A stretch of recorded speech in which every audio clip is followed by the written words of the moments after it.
A você que acompanha a programação da Canção Nova, muito boa noite. Obrigado por nos receber aí na sua casa. Estamos mais uma vez com o programa Além da Notícia e nesta noite vamos falar sobre a economia brasileira. Passadas as eleições, qual é o real quadro hoje da nossa situação econômica? Um bom momento para a gente fazer esta avaliação agora e eu já começo com a seguinte introdução.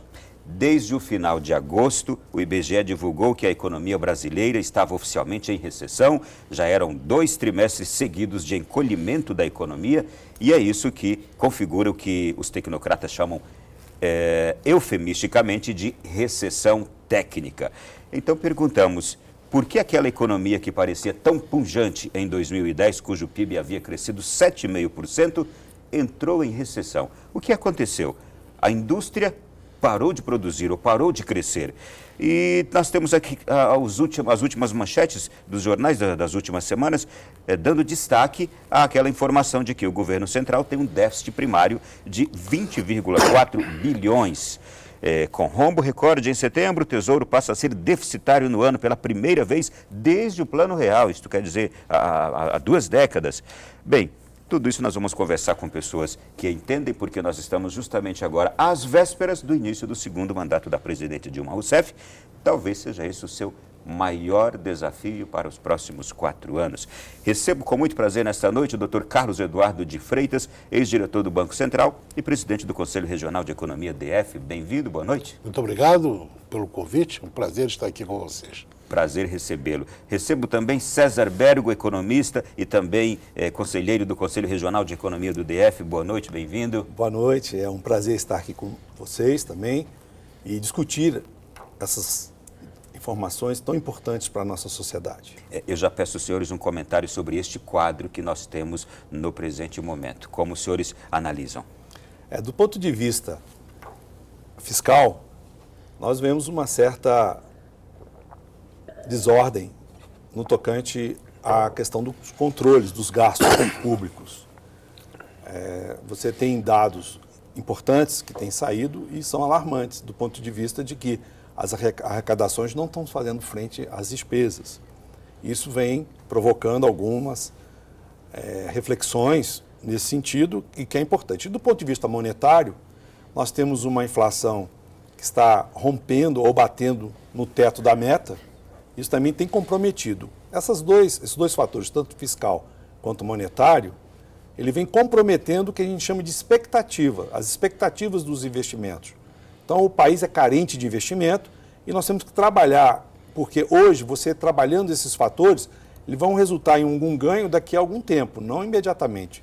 Então, a expectativa do empresário com relação ao futuro da economia, isso sim é importante trabalhar hoje e com muito cuidado, para que a gente possa alcançar essas metas. Tá aí, corte dos gastos é um desafio? Sim. Será que a presidente vai conseguir fazer isso nos 4 anos? Um grande desafio. E controlar a inflação.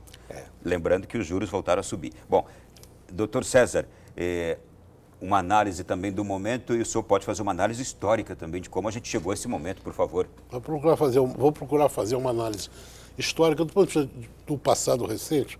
O que o meu colega e amigo economista César Bergo disse me parece perfeito. Eu vou procurar os fatos que estão mais atrás, mais por trás disso tudo. Entre 1950 e 1980, o Brasil teve um desenvolvimento econômico espetacular. Entre anos de dourados e anos de chumbo, a renda do brasileiro médio, que em 1950 equivalia a algo como 16% da renda do americano médio, em 1980 isso já era quase 29%. Ou seja, a renda do brasileiro médio em 1980 já valia alguma coisa como 29% da renda do americano médio. Eu tenho até uma curiosidade que eu vou deixar para depois, só me explicar como é que mesmo nos anos de chumbo o Brasil conseguiu crescer, como é que os militares conseguiram fazer o Brasil crescer também, mas pode prosseguir. Muito bem. Mas todo esse crescimento ao longo desses 30 anos foi obtido com muito desequilíbrio macroeconômico. Inflação, déficit de balanço de pagamentos, dificuldades de financiamento externo. O resultado foi uma grande crise financeira e cambial em 1982, que provocou a chamada década perdida. A partir de então, de 1980, 81, a economia brasileira passou a um patamar de crescimento medíocre. Recuperou-se, pelo menos na década de 90, com o Plano Real, conseguiu um equilíbrio macroeconômico, resolveu os seus problemas de endividamento externo, mas o crescimento econômico continuou baixo. Isso só veio a subir no início de 2003, 2004, na primeira década do século XXI, com a bonança da economia mundial, com o aumento de preços das commodities, dos produtos, onde a economia brasileira tem vantagens competitivas óbvias. Isso trouxe um grande crescimento da renda brasileira e do produto interno bruto. Foi a década onde o presidente Lula pôde ter produto interno bruto crescendo numa faixa de 4,5% ao ano, inflação baixa e controlada e uma bela distribuição de renda.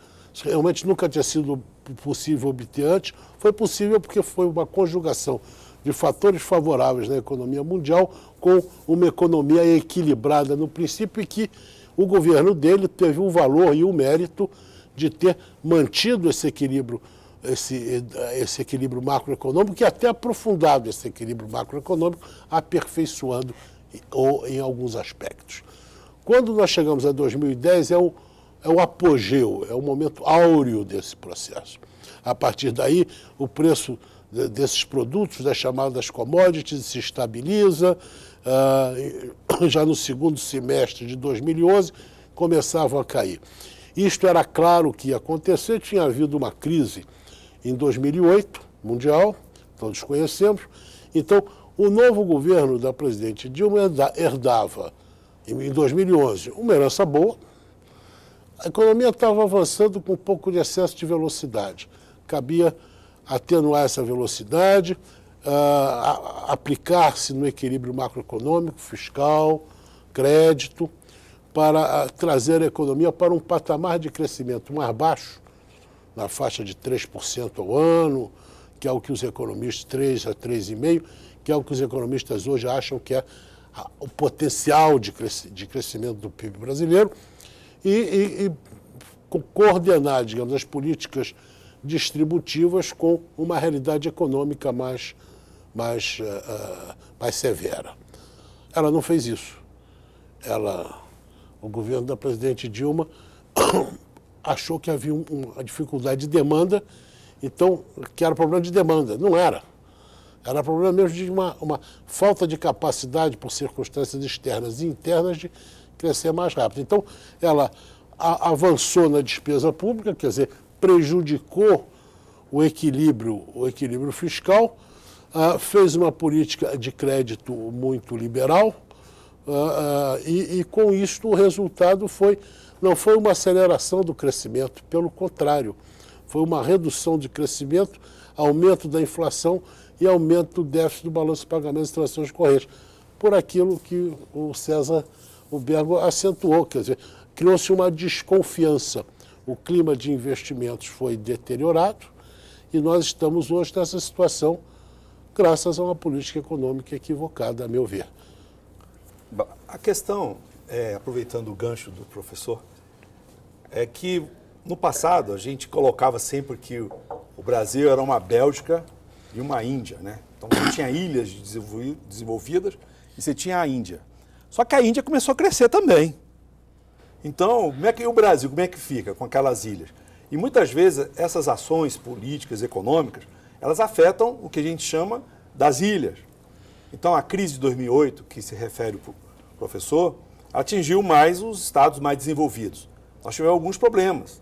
As nossas commodities, como foi bem dito, moveu a economia por muito tempo. Depois, com a queda da commodity por conta da crise internacional, né, os preços caíram. Então, o Brasil não soube aproveitar bem esse período de bonança internacional. E a crise nos atingiu, não foi uma marola, como dizem. A crise nos atingiu porque uma questão de fidúcia, de confiança. O país, ele briga demais para conseguir essa confiança. Então, em abril, maio de 2008, nós ganhamos o grau de investimento. Isso levou com que o país fosse visto de outra forma lá fora.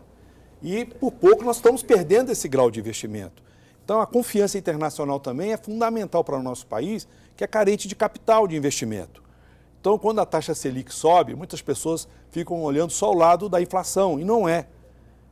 Tem um lado da atração do capital internacional, que o Brasil é carente. Ele tem que trazer esse capital para cá. E vai trazer através de taxas elevadas, o que acaba um tiro no pé para o país e para o empresariado. Então, esse trabalho de resgate da confiança, ele é importante. Não vamos negar que socialmente o país cresceu em alguns pontos importantes. Eu acredito até que a questão do crédito, muitas vezes, há 20, 30 anos atrás, o brasileiro comum, classe média, não tinha acesso a crédito imobiliário. Hoje tem. Hoje tem acesso a comprar seu carro financiado. Isso é muito importante para a economia. Mas o erro está em financiar o consumo via crédito, porque isso tem um certo limite. Isso gera um endividamento das famílias. Então, assim, é necessário que se faça uma coisa importante, até adiantando um pouquinho a pergunta que você vai fazer, falta muito planejamento. Então, o que a gente via naquela década de 70 é uma preocupação enorme com o planejamento. Então, hoje é necessário que se faça um planejamento e não simplesmente sair fazendo projetos onde você não tem recursos para fazer projeto. Então, se assemelha àquele indivíduo que vai construir sua casa, usa todo o dinheiro, endivida para fazer até cumieira e depois não tem como acabar. Aí vem a primeira chuva e derruba a casa. Então o país está com muito projeto parado, tem que se olhar com esse olho de pai, né, para esses projetos. Então o projeto tem início, meio e fim. O que a gente vê muito é o início. Vamos fazer o trem tal, o trem outro. Mas aí quando vê o valor do recurso que precisa para fazer, não tem recurso e fica parada a obra, gasta-se bilhões em projetos. Então isso que é preciso, nós somos um país pobre. Nós temos que usar bem os nossos recursos. Né? Eu pergunto, nesse sentido. Nós ainda somos um país pobre? Somos um país pobre, assim, do ponto de vista, se falar em termos de economia, não. O país ele é um país colocado internacionalmente entre as 7 maiores economias, 7, 8ª maiores economias. Só que você tem as ilhas, né? Você tem São Paulo, você tem algumas coisas em Minas, Rio e tal, que acaba levando esse produto interno bruto um valor alto, mas o país é muito grande. É necessário que se haja uma distribuição de renda justa. Só que isso só é feito através de produtividade, de trabalho. Então não adianta aumentar o salário mínimo acima de uma produtividade que o país não tem, porque vai ficar encalhado os calçados, os têxteis, você não consegue vender, você não consegue produzir. Então isso acaba criando uma armadilha para o próprio país. Né? Então eu vejo nessa linha. Analisando este presente, o futuro que teremos, mas eu quero olhar na história. Como é que nós conseguimos, naquelas décadas de chumbo, período dos militares, crescer tanto com este país de gente pobre, mas um país que cresceu tanto, como o senhor nos relatou aqui, segundo a história? Você me permite, Versão, eu entendo o Brasil como um país de classe média. Ele não é um país pobre, nem é um país rico. Quer dizer, a renda per capita dele, o índice de desenvolvimento humano, coloca o Brasil na classe média. Então, eu diria que, ou seja, ele tem uma distribuição de renda desigual, ele tem problemas naturalmente sociais, políticos, mas ele está na classe média, ele tem tecnologia, ele consegue acompanhar a tecnologia existente. Ele é um país que tem futuro pela frente, mas o futuro sempre depende de ações do presente. A gente tem que construir o futuro não vem sozinho. Voltando aos anos de chumbo, eu vejo uma semelhança muito grande no ciclo econômico dos 21 anos de chumbo com o que aconteceu conosco de 1994 para cá. O primeiro governo do ciclo de chumbo, do presidente Castelo Branco, foi um governo de equilíbrio macroeconômico. Foi talvez o melhor governo que nós tenhamos tido, um dos melhores em matéria de inovações institucionais, criação do Banco Central, equilibrou, trouxe a inflação para baixo e entregou uma economia equilibrada aos sucessores dele, que foram o presidente Costa e Silva e o presidente Médici, no período mais obscuro, mais dramático, mais trágico dos anos de chumbo. Que aproveitaram isso, o ministro da Fazenda, era o ministro Delfim Neto, aproveitou esse ambiente muito bom, mas foi coincidente também com uma economia mundial muito favorável. Então, essa economia mundial muito favorável, encontrando uma economia bem equilibrada, e uma confiança do capital, tivemos um milagre econômico. Aí o milagre acabou no primeiro choque do petróleo, em novembro de 73. E veio o general Geisel, com um governo muito parecido com o da presidente Dilma, muito parecido. Ele então, em vez de se adaptar às novas circunstâncias, ele fez o mesmo que ela repetiu, ele tocou o pé no acelerador e fez os grandes investimentos, plano decenal, e montou toda uma indústria de base, uma indústria pesada. Isso tudo foi muito bom, só que aí o país quebrou. Quebrou e ele não teve condição, ficou aquilo tudo. Há uma literatura diversificada sobre isso, tem livros do professor Antônio Barros de Castro, um livro muito bom, O Brasil, Economia Brasileira em Marcha Forçada, que defende a tese de que aquilo foi importante, mas foi importante do ponto de vista físico, de criar as condições, mas não tinha base financeira. Isso provocou uma crise.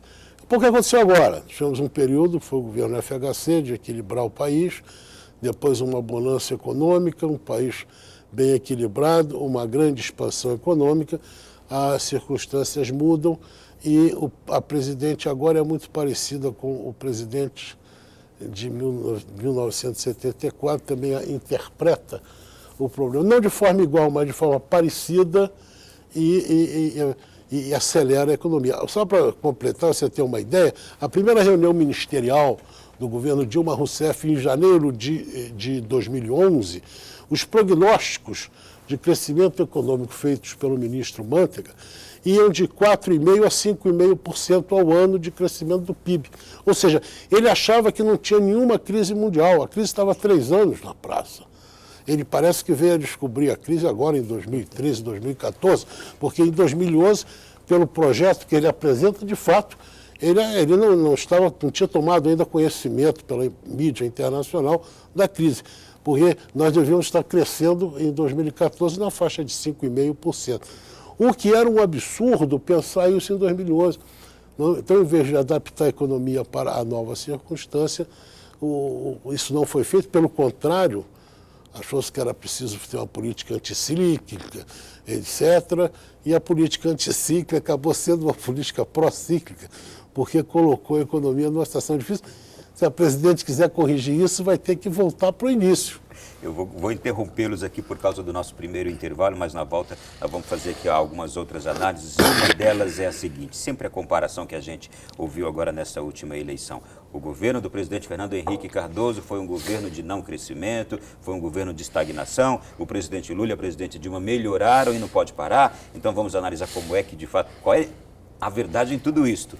A gente volta daqui a pouquinho, depois de poucos minutos de intervalo.